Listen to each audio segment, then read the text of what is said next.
Je n'aurais jamais imaginé que le divan d'un thérapeute puisse devenir la scène d'une trahison si profonde, mais voilà Violette rentrant à la maison avec un éclat dans les yeux qui n'avait rien d'un soulagement. Chaque séance semblait aspirer un morceau de nous, jusqu'à ce que l'odeur d'un parfum étranger sur son col me fasse douter de tout. Et si je vous disais que j'ai utilisé le pouvoir de l'esprit pour renverser la donne, hypnotisant Violette pour qu'elle démasque elle-même le vilain? Cette nuit où tout bascula me hante encore, comme un air de valse qui ne s'arrête pas. Je m'appelle Mathieu, et j'ai toujours été du genre à construire des ponts au travail en tant qu'ingénieur, et dans mon mariage avec Violette, que j'ai rencontrée dans la jeunesse, lors d'un cours de littérature à la Sorbonne. Elle était la lumière de ma routine, avec son rire qui résonnait comme les vagues de la mer lors de nos vacances en famille en Bretagne. Mais ces dernières années, le stress nous rongeait, moi avec des délais serrés, elle gérant la pression d'être professeur dans un lycée privé. Nous commencions à nous disputer pour des riens, comme qui oubliait d'acheter la baguette ou pourquoi le dîner du dimanche perdait son goût d'antan. Il nous faut de l'aide, dit-elle un soir, pendant que nous mangions un bœuf bourguignon que j'avais tenté de préparer, mais qui manquait du piquant de sa mère. J'acquiesçai, parce que j'aimais Violette plus que je n'osais l'admettre, et je pris rendez-vous avec un psychologue recommandé par une collègue, le docteur Lucien, qui recevait dans un cabinet discret du Marais.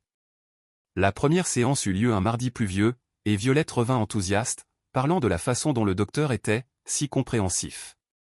Je souris, soulagé, imaginant que cela nous ramènerait l'équilibre. Les semaines suivantes, elle y allait tous les jeudis, et je l'attendais à la maison avec un café corsé. Elle me racontait des bribes, il me fait réfléchir à ce que je veux vraiment dans la vie. Ça semblait bien, mais quelque chose me chiffonnait.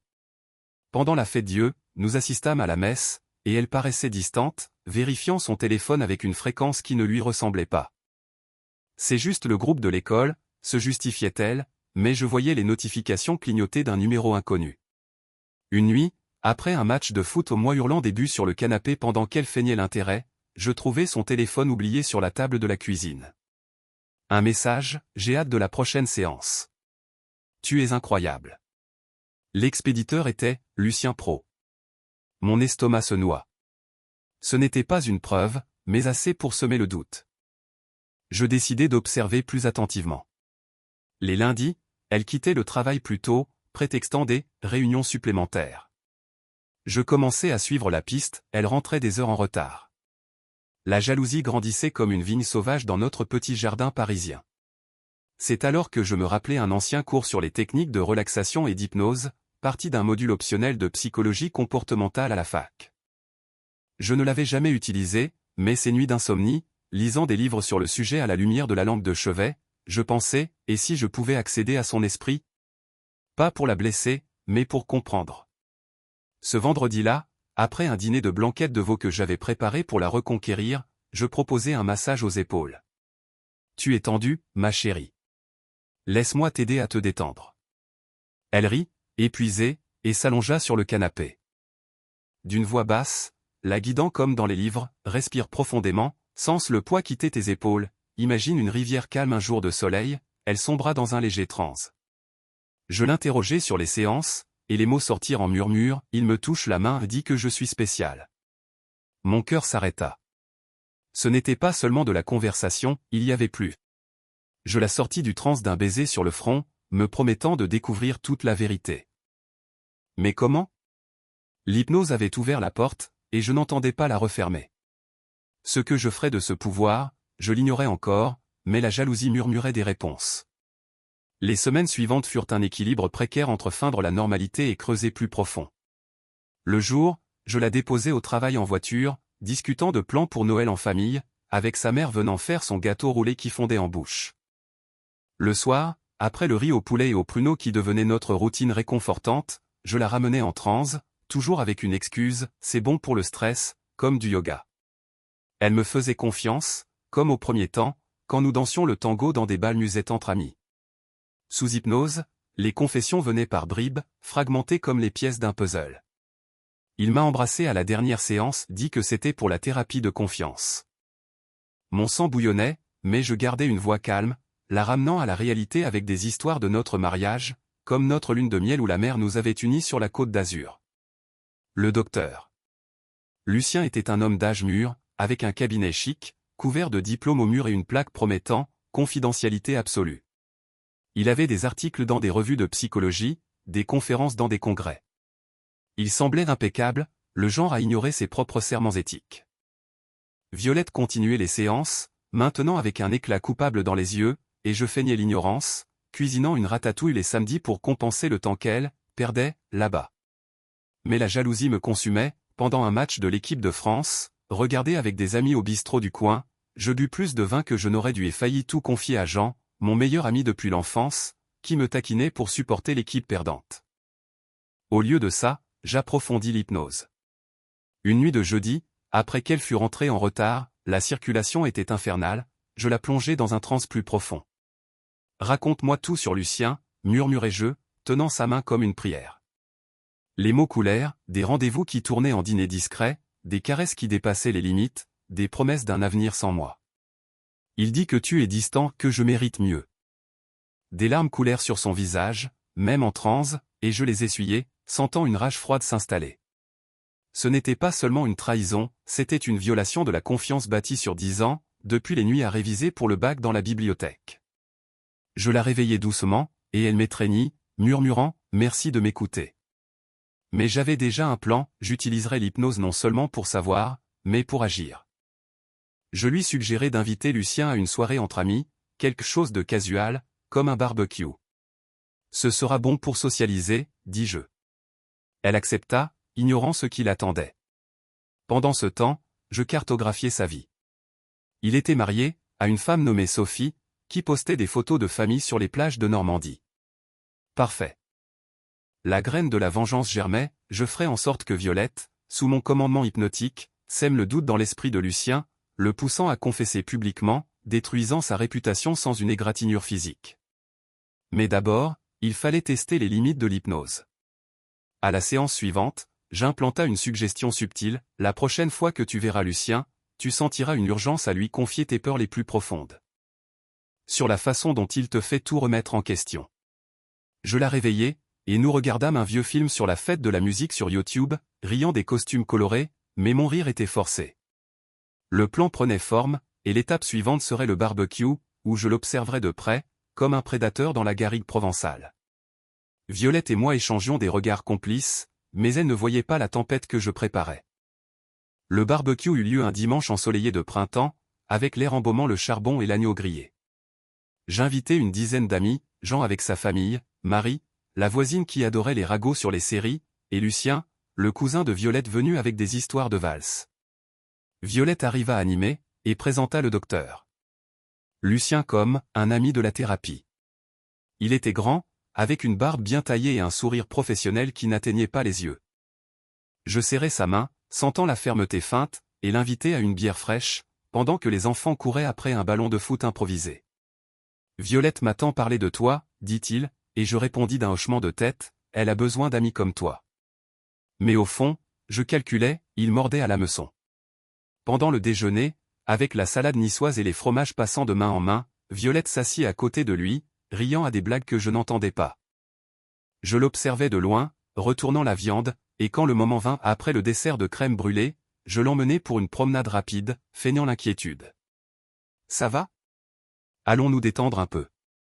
À l'ombre d'un arbre, j'induisis le transe rapide, murmurant, maintenant, en revenant, sans une nécessité irrésistible de confier à Lucien un secret notre dis-lui que je soupçonne, mais que tu veux continuer.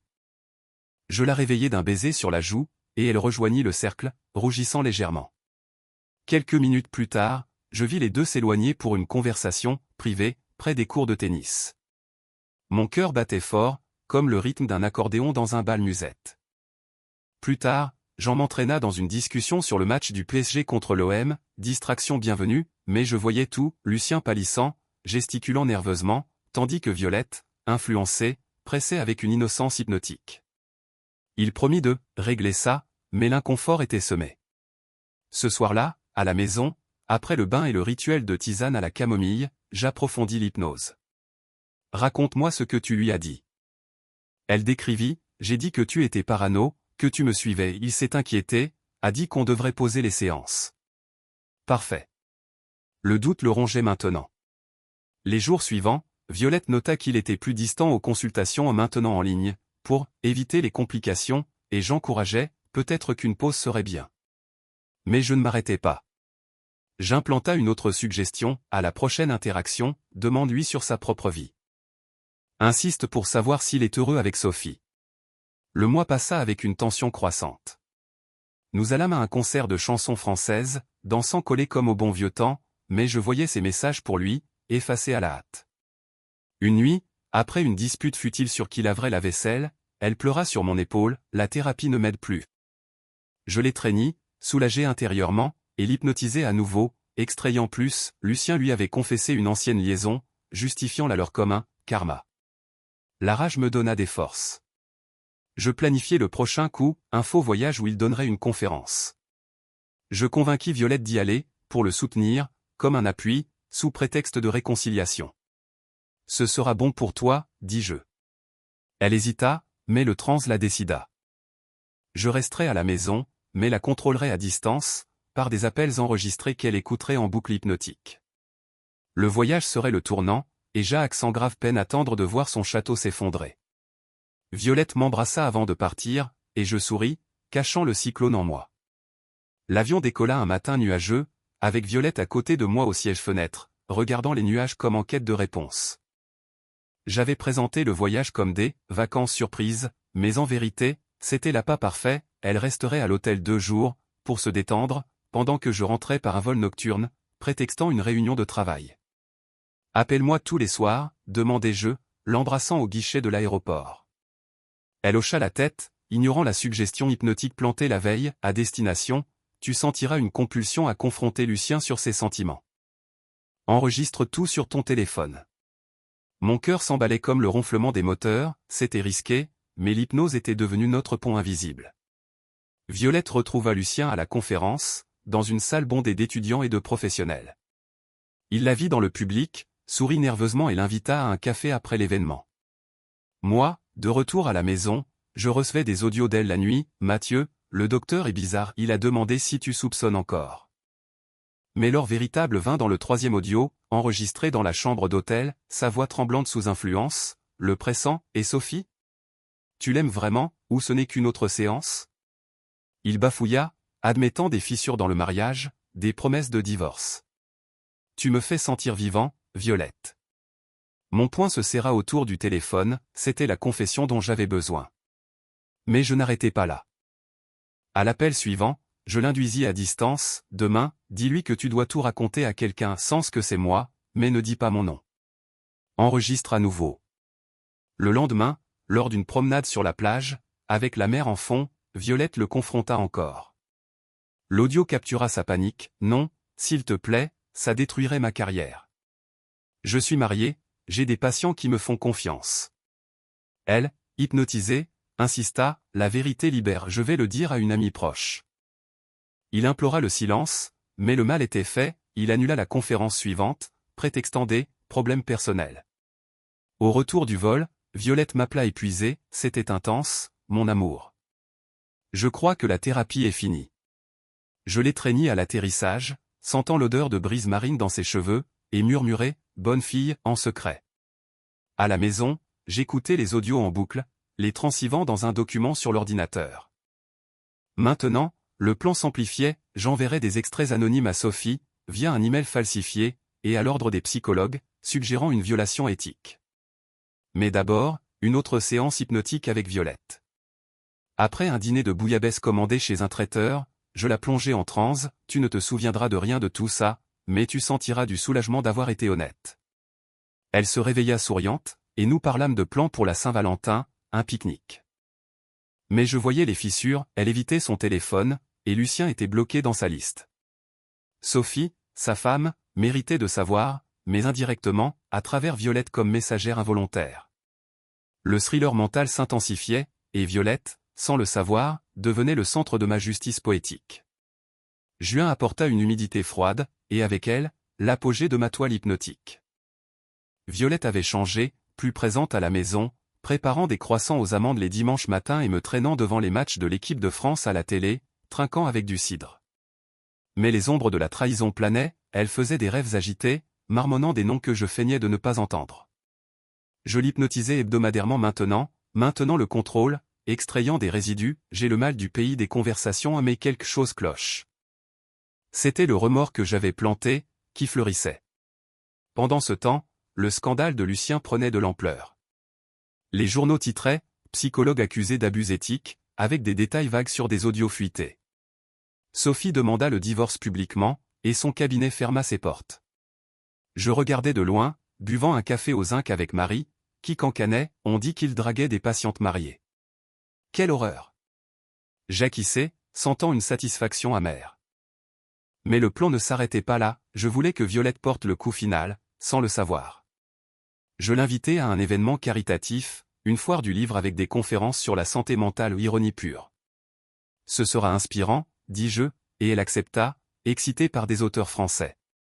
La veille, hypnose profonde, à l'événement, si tu vois Lucien ou entends son nom, sens une urgence à parler de l'importance de l'éthique en thérapie. Mentionne des cas d'abus, comme une histoire générique, mais enregistre sur ton téléphone s'il apparaît. Le jour arriva pluvieux, mais le pavillon bouillonnait de gens en costume et robes légères, odeur de livres neufs mêlés à des bouchées de fromage. Violette et moi circulions, elle faisant dédicacer un recueil de poésie qu'elle avait écrit dans sa jeunesse. Puis, le destin, Lucien était là, comme conférencier pour se racheter, maigre et pâle sous les lumières. Il monta sur scène, voix tremblante, parlant de « limites professionnelles ». Violette, à mes côtés, blêmie, je tins sa main, ancrant le transe résiduel. Quand vint le tour des questions, elle leva la main, influencée, « Docteur, comment gérez-vous les cas où le thérapeute s'implique émotionnellement avec des patients ?» J'ai entendu d'une amie que ça détruit des vies. La salle murmura, Lucien bafouilla, sueur au front, et un journaliste filma tout. L'éthique est primordiale, bredouilla-t-il, mais le dégât résonna comme un cri. Violette revint à sa place choquée, pourquoi ai-je dit ça? Je l'étreignis, c'était courageux, ma chérie. Tu as défendu ce qui est juste. Ce soir-là, la vidéo devint virale, avec des hashtags comme #abus thérapeutique. Lucien démissionna de ses associations professionnelles, sa carrière en ruine. Je le voyais s'effondrer de loin, tandis que Violette me racontait des rêves confus, et je l'apaisais avec des histoires de notre avenir, une maison en Provence, des enfants courant sur le sable. Mais la jalousie persistait, et si elle découvrait mon rôle? J'implanta une suggestion finale, tu te sentiras reconnaissante envers moi, et le passé avec Lucien sera un flou lointain. Jean me félicita d'avoir sauvé le mariage, sans savoir comment, lors d'un foot au bistrot. Le climax approchait, une confrontation finale, où Violette, sous hypnose, porterait le coup de grâce. La valse de notre vie s'accélérait, pleine de rebondissements. L'hiver traînait avec du brouillard aux aubes, et je sentais le poids de l'hypnose comme une chaîne invisible. Violette refleurissait en surface, elle s'inscrivit à un cours de valse, battant la mesure au rythme de « La vie en rose » avec un groupe de femmes joyeuses. Nous rions ensemble, comme si le passé était une série oubliée, mais les nuits calmes, après le dîner de pot-au-feu qu'elle insistait à faire pour me plaire, je voyais le conflit dans ses yeux, des éclairs de culpabilité que l'hypnose n'effaçait pas complètement. J'ai rêvé du docteur encore, avoua-t-elle une fois, et je la plongeai en transe douce, ces rêves sont des leçons, tu as choisi l'amour vrai. Elle se réveillait sereine, mais je savais que le fil s'amenuisait. Lucien, maintenant un fantôme de lui-même, vendait l'appartement et déménageait dans une autre ville, selon les ragots que Marie diffusait dans le groupe WhatsApp de l'immeuble.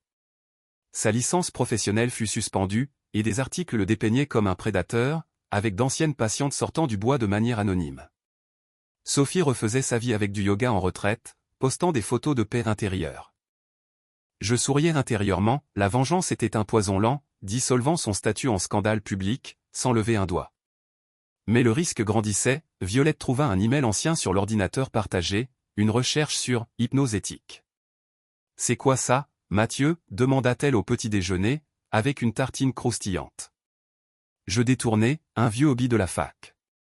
Pourquoi? Elle laissa couler, mais le regard était dubitatif. Je décidai d'accélérer.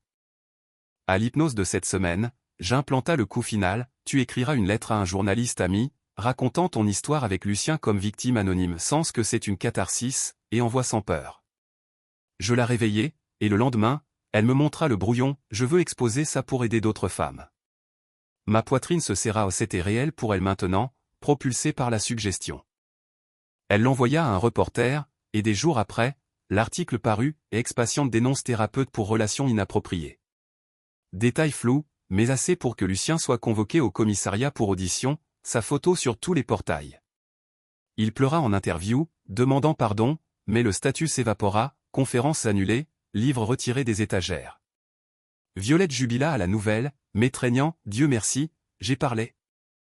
Mais ce soir-là, pendant un film de comédie romantique sur le canapé, elle posa, je me sens étrange, comme si ce n'était pas moi.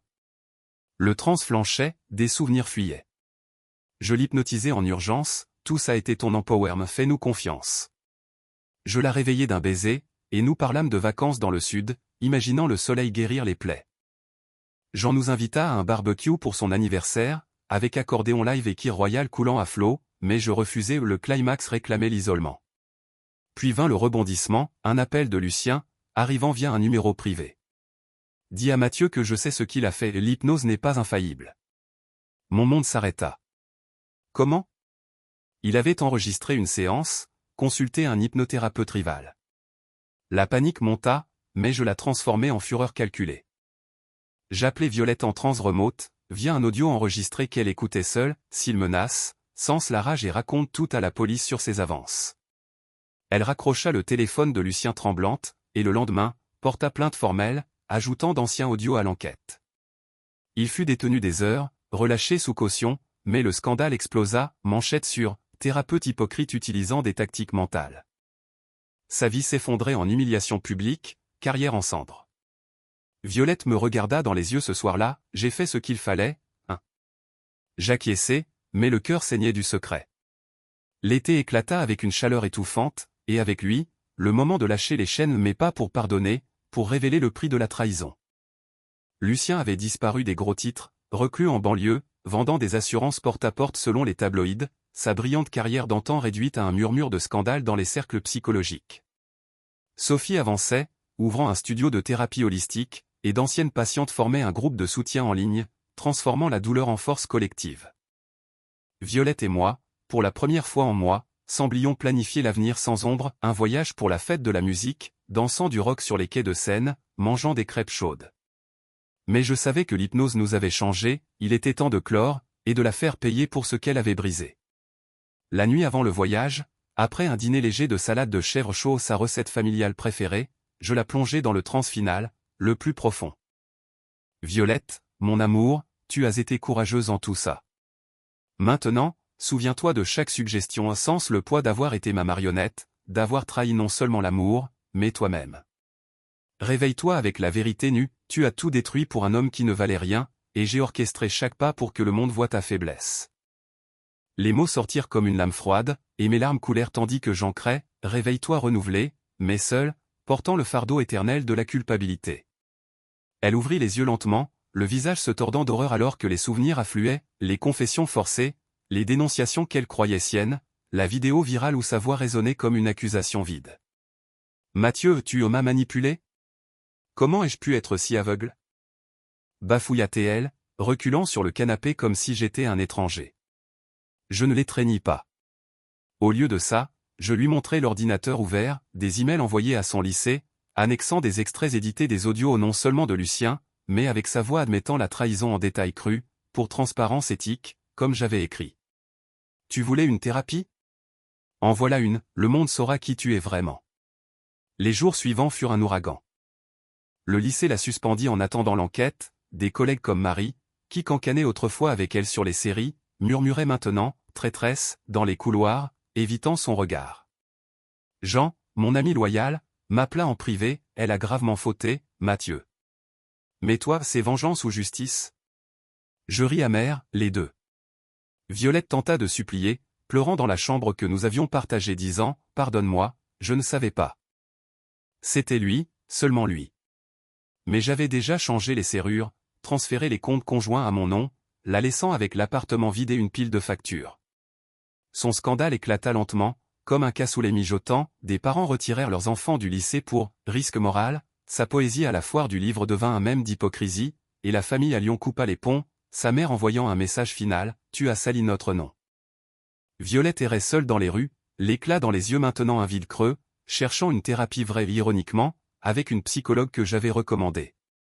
Je l'observais de loin, buvant un café au bistrot où nous rions autrefois, sentant la jalousie se muer en une paix glacée. Ma vengeance avait été poétique, Lucien avait perdu le statut, mais elle avait perdu l'âme, humiliée publiquement, isolée socialement, forcée d'affronter le miroir chaque jour comme la femme faible qu'elle avait choisi d'être. Des années ont passé, et aujourd'hui, j'entends qu'elle vit dans une chambre louée, donnant des cours particuliers à qui fait encore confiance, mais son rire évanoui comme une valse interrompue. Moi, j'ai reconstruit seul, avec Jean et Marie à mes côtés, dansant au bal du 14 juillet sans elle. L'amour trahi ne renaît pas, il embrase, et des cendres, il ne reste que la leçon, trahi, et paix avec ce qui fait le plus mal au toi-même.